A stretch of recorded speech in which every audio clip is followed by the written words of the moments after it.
is Summer Chen. I am the chief editor of Taiwan Fact Check Center.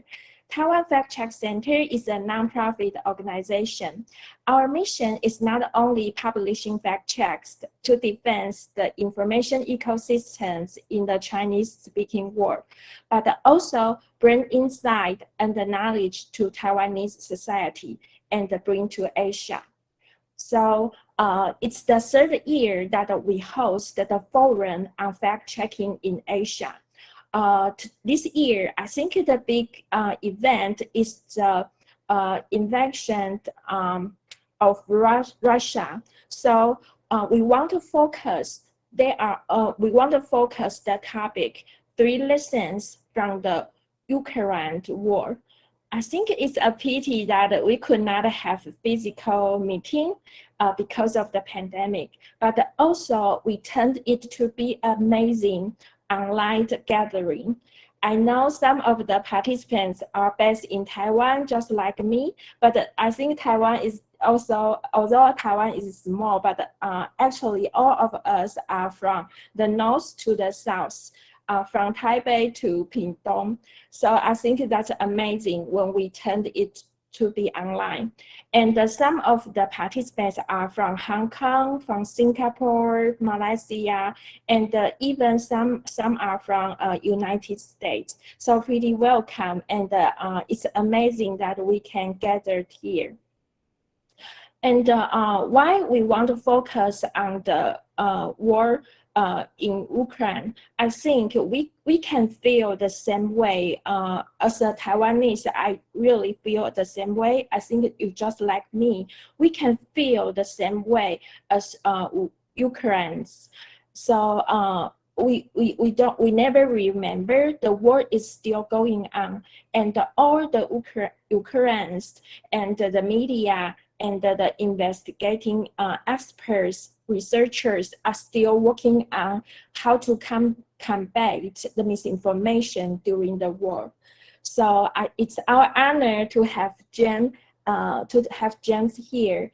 She is not only an excellent investigating reporter, but also an international well-known researcher, focusing on disinformation and the public campaign. And Jane now is currently a senior researcher fellow on the Tech and the Social Change project at Harvard Kennedy School, Sheridan Center.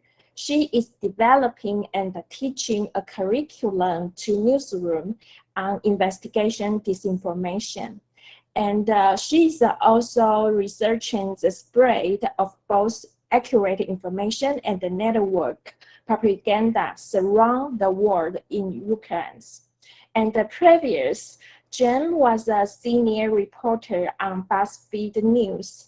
That's how I know Jane, because Jane teaching all the fact checkers from the global, and teach us how to do the online investigation.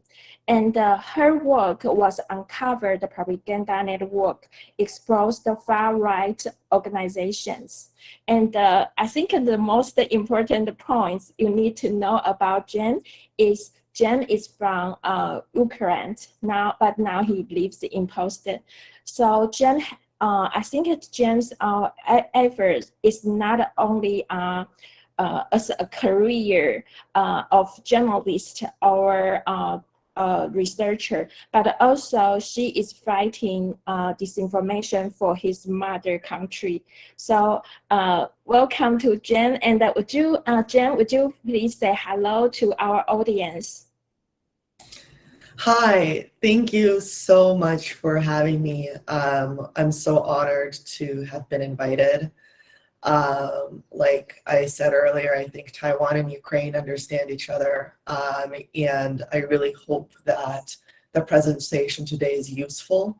And if you have any question, please let me know. I'm just very happy to be here. Thank you. Okay, and today our panel has 2 sections. 今天我们的论坛会有2个部分 and the first part we will play the pre-recording video and the pre-recording video will has a Chinese subtitle. 在我们预录的影片上面会有中文的字幕来帮助大家理解 Jane 的发言。And after the video is around half hours, and after that, Jane and we will have the Q&A section with Jane. So first of all, we will play our video. Thank you. Hello, everybody. Thank you for coming to this conversation.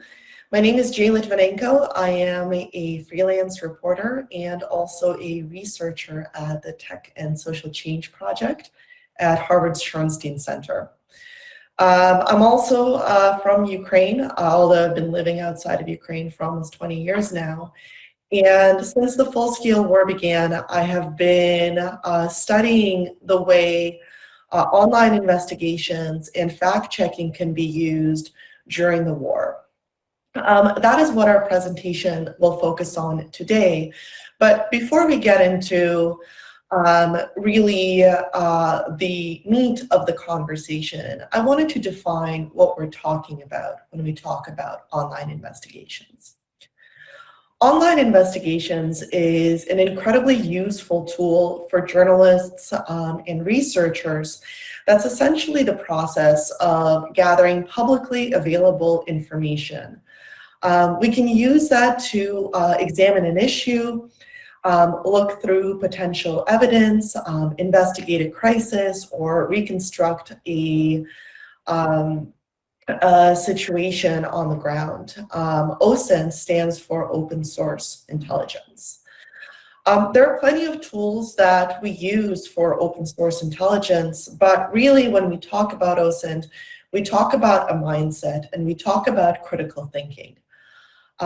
We as investigators are asking questions like, how can we find the same data in different ways? And if we're not able to get information one way, can we get it in another way? Most open source investigations deal with social media or the social web. For us during the war in Ukraine, that has meant Instagram, TikTok, Telegram, Twitter, Facebook, as well as private groups. But of course, depending on which part of the world you're in, you will have different social media that you're looking at. We can also use sources like satellite imagery and databases of information. For example, we can look at where airplanes are out over the sky, or look at how ships are moving throughout the world. Because we sometimes have trouble finding accurate information online, sometimes we can also use images, photos, or videos sent to us by sources if they cannot be made public. And if you're somebody who is fact-checking or is somebody who is used to researching or falling down rabbit holes on the internet, you're already engaging in open source intelligence. You're already doing investigations. It is something that can sound fancy, but is also is very approachable and can be quite basic. But this approach also has limitations. OSINT is really useful in reconstructing scenes, as we'll see later on in this presentation. But as researchers and investigators, we have to recognize that not every situation will produce photo and video evidence. In the case of sexualized war crimes or torture war crimes, for example, there is not a digital trail. As well, if we're looking at something like an anonymous account spreading disinformation, attribution can be really difficult. We may not always know where that account came from, and we have to recognize that there are limitations to this method. There may also be evidence that's deliberately hidden, whether it's by bad actors who are trying to avoid responsibility or by good faith actors who are trying to keep information to themselves for safety reasons. So for example, in the war in Ukraine, we have a real information inequality on the ground. In Ukraine, it is illegal to post movements of Ukrainian troops or Ukrainian soldiers in image or video format, which means that we do not have a complete idea of Ukrainian movements. At the same time, Ukrainians are encouraged to submit information about Russian movements, which means we have much more information about Russian troop movements than Ukrainian ones. And in all of these cases, what we can do is use traditional reporting, traditional journalism, traditional conversations with people to supplement the images and videos that we can find on the ground. It can be a very powerful combination that allows us to both establish when the military had entered a specific location and then interview people at that location, for example, to better understand what's happening on the ground. So understanding the limitations allows us to combine various methods of reporting to more concretely understand what could be happening. And I always, in every presentation, make this note because engaging in online investigations often means engaging in very graphic or traumatizing content.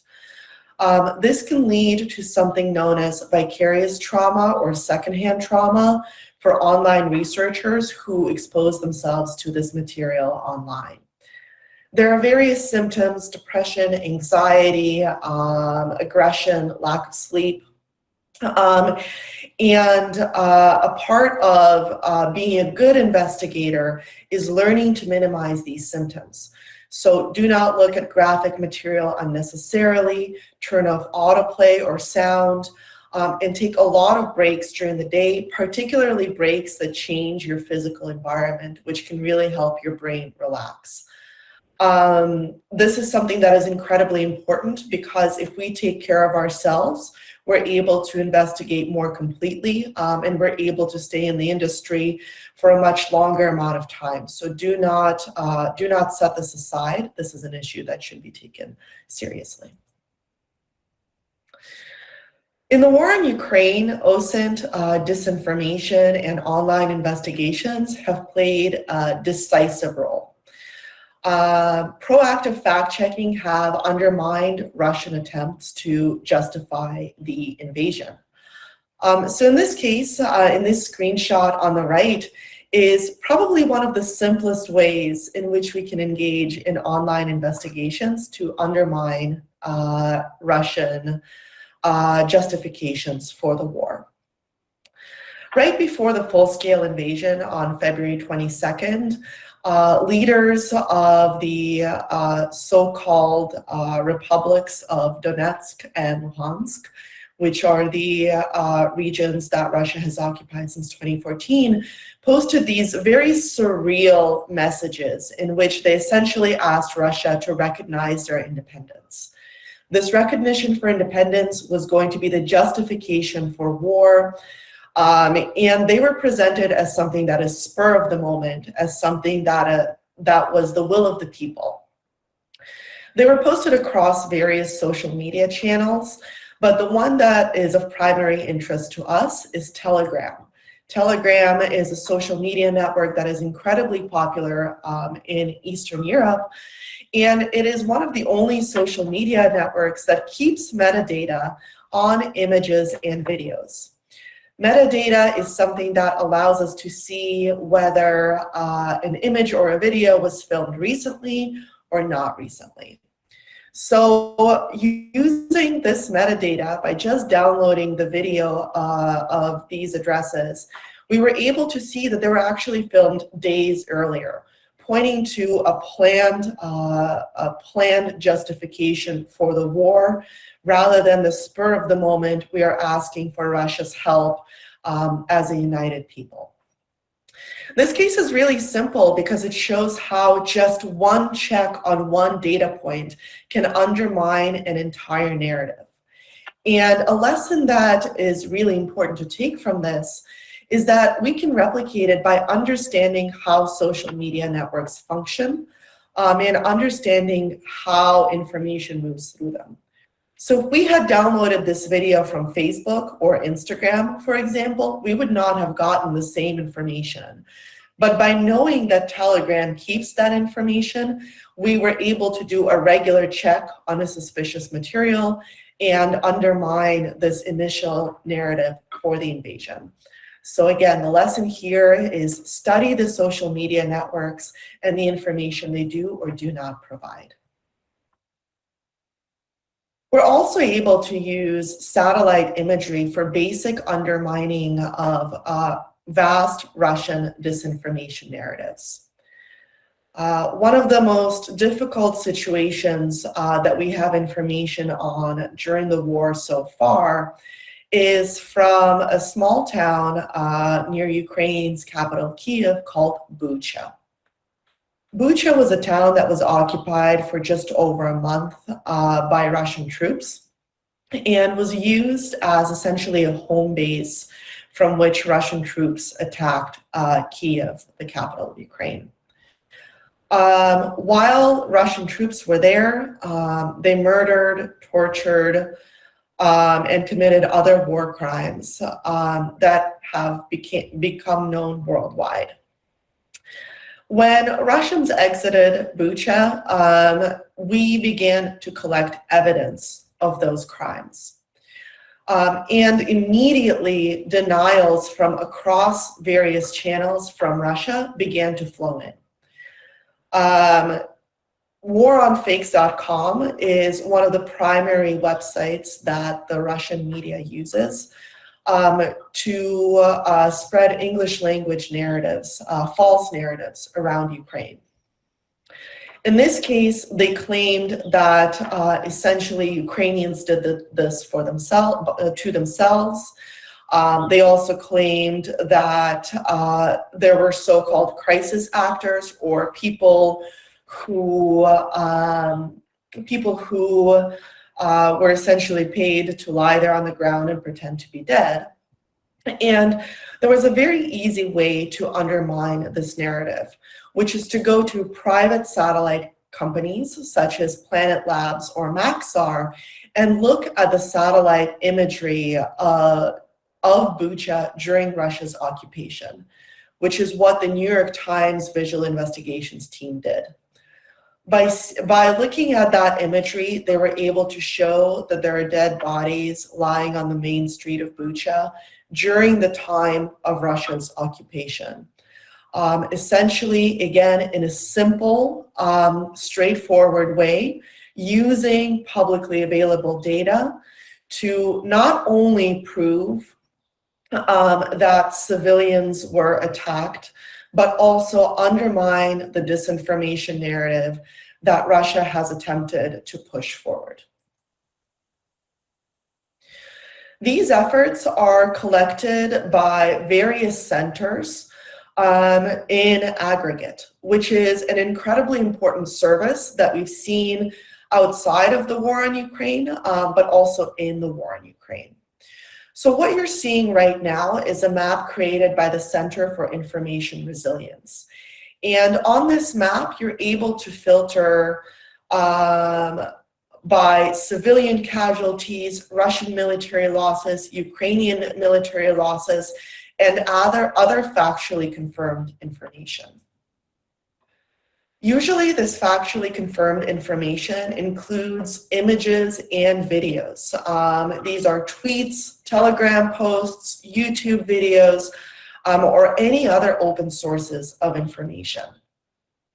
This allows us to essentially have very quick access to vast amounts of information so that if Russian disinformation spreads about a specific region, we're able to very quickly look about what is happening in that region, have photo and visual evidence that undermines that narrative. Usually it does undermine the narrative because Russia is a very proactive disinformation actor. And sometimes we also see people who are on the ground who we can reach out to confirm and get more information. Again, this is not the only time this method had been used, and I will show you how this method was used in other crises as well. I wanted to highlight the other ways in which OSINT has been used to show the various ways in which we can creatively use this method. So on the left-hand side, what you see is a video that reconstructed the moment that a 7-year-old man fell to his death during the Hong Kong protests in 2019. It essentially used various videos shot by activists and drones on the ground to map out what happened in that moment to better understand the circumstances that led to his death. During the 2020 protests in Belarus, Belarusian activists and journalists also created something called the Belarus Human Rights Map, which also mapped out various places where police had attacked protesters or where police violence had been alleged to undermine the government narrative that the troops were not a violent force. We've also seen it in other wars, including the Syria war and the Yemen war. And really all of these are examples about how those small, individual, fairly straightforward debunks or information gathering can add up into larger archives to understand bigger themes around the war. Both the Syrian archive and the Yemeni archive are a collaboration with other news organizations. And I should mention that almost all of these are collaborations among news organizations and among various outlets and data collection agencies. None of this is done in isolation. But what these two archives do is they collect evidence of war crimes on the ground so that those war crimes can then be persecuted in international criminal court, as well as create a database of what is happening on the ground. In both the case of Syria and Yemen, there is a lot of disinformation around what's going on the ground. And in Syria particularly, that disinformation had been fueled by Russia as well. And so collective efforts such as this, systemic efforts such as this, essentially allow us to understand what is happening on the ground and again, undermine those disinformation narratives. And really the key component to everything that we've talked about is the crowd. In Ukraine, especially early on in the war, there was a mass effort to document Russian troop movements so that Ukrainian troops were able to use that information to counterattack. For disinformation researchers and investigators like us, that meant there were plenty of open source images and videos that we could have used to reconstruct scenes and to undermine those narratives. What you see on the right-hand side, I will translate for you, is a Telegram bot called Stop Russian War that was created by the Ukrainian government to essentially collect evidence of war crimes. It is something where Ukrainians can mass upload images or videos that are evidence of war crimes that are then looked at every single day by Ukrainian authorities and are again then conveyed to Ukrainian troops. The crowd is the key component because as investigators, we cannot be everywhere all at once. We have limitations on our attention. We have limitations on what we do or don't see on the internet. And so crowdsourcing, which I'll talk about more in depth in a moment, is really the thing that makes online investigations tick.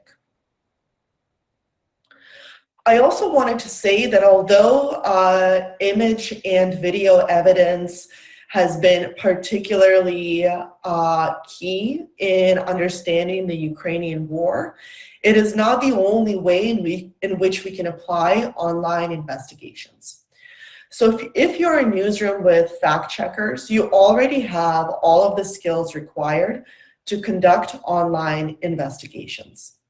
Fact-checking in itself is a product of online investigations, but one of the other ways in which we can undermine disinformation campaigns or media manipulation campaigns is by looking at it in this life cycle model, which was developed by our team here at the Shorenstein Center.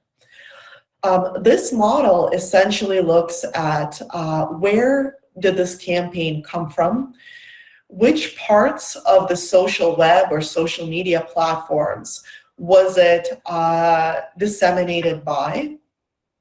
Were there any particular influencers, journalists, or politicians who are amplifying this information? Were there any mitigation measures, such as fact checks or removals from social media companies that try to stop the spread of this disinformation? And then did those accounts, did those social media companies, did this campaign adjust in any way?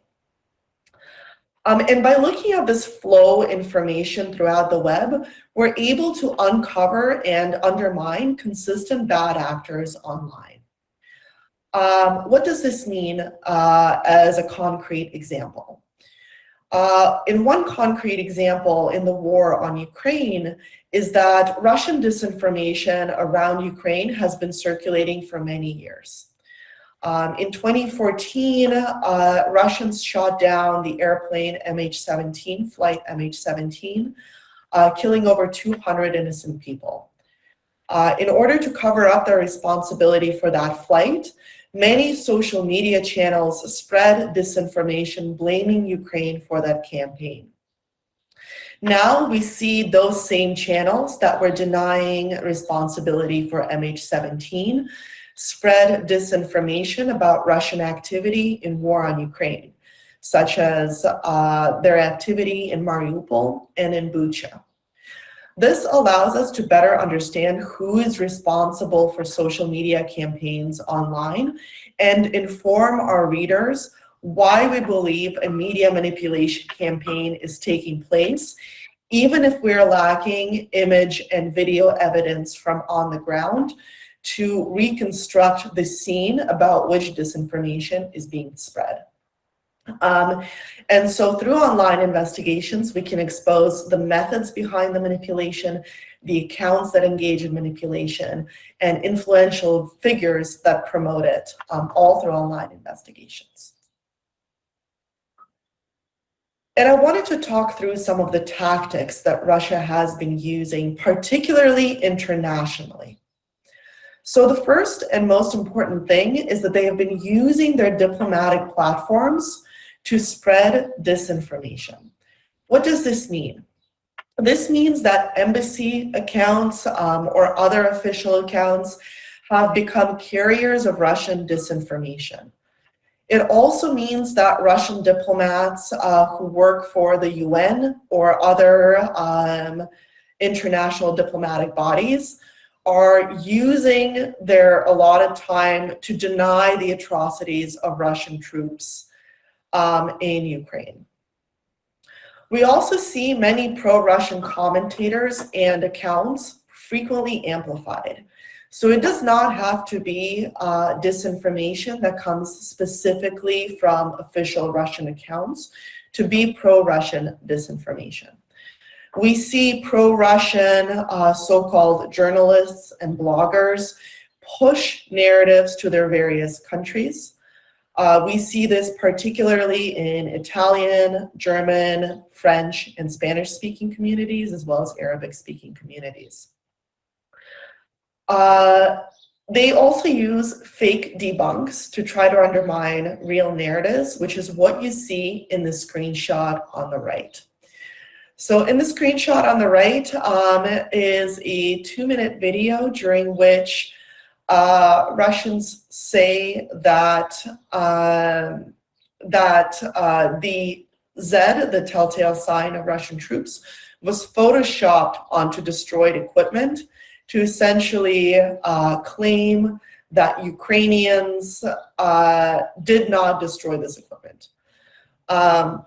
This video did not spread on Ukrainian social media channels. This video did not need debunking because it was not across social media. So if we go back to that life cycle model, we'll see that there's actually nothing there to debunk.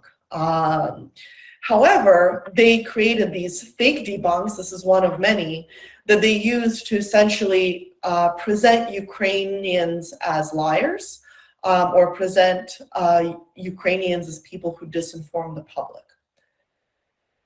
Propagandists also play to existing conspiracies, and we see this particularly with biolabs or COVID-based disinformation. And the reason for that is because they have a ready-made audience.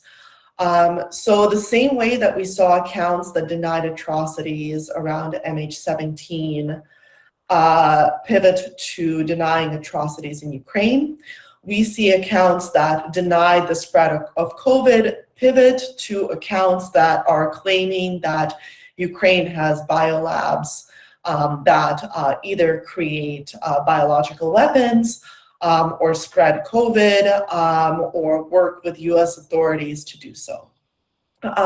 So those ready-made audiences are incredibly important because it means that if they tweet out a narrative or post a narrative to social media, they have an immediate uptake to that narrative. There have also been Ukrainian efforts to reach out to Russians to try to get them to understand what is going on the ground. Some of these efforts included moms and wives of soldiers being phoned by Ukrainian authorities to essentially say, do you know what happened to your son? Early on, there were also efforts to just make random phone calls and random text messages to Russians to essentially talk them through what is going on the ground. There is a Telegram channel called Find Yours that is specifically created so that Russians can find, Russian citizens can find any soldiers that were killed or captured in Ukraine in case they were not sure that that's what happened. And of course, we have seen widespread hacking and defacing attempts of both television and websites. In the screenshot on the right, pro-Ukrainian hackers essentially hacked the television guide in Russia just in time for Victory Day, which was a very important day for Putin and pro-Russian forces, to say, on your hands is the blood of thousands of Ukrainians and their killed children. We don't know how much of an effect these efforts have had. It is very difficult to do any kind of social polling within Russia. And we do also know that, unfortunately, within Russia, there is widespread support for the war. We also know that after particularly the atrocities in Bucha were uncovered, the plain killing of civilians, Ukrainians have lost their desire to engage with Russian people within Russia. And so those efforts have subsided. There are still widespread hacking attempts, particularly, and certainly this is an effort that's worth noting. But again, we do not know how effective and whether it's effective at all. But we do know one thing that has worked very well during the war, which is the visual investigations and online investigations teams that newsrooms have invested in. The massive investment, largely began in 2014 after Russia's invasion of Ukraine and also Russia's participation in the war in Syria, which began in 2015. Those efforts started out very small. Usually it was just a few people, a very small team, which now grew into very widespread teams. These include New York Times, Washington Post, Wall Street Journal, ABC News, BBC News, and Sky News, and many others. There are also specialized projects that are dedicated specifically to open source intelligence investigations.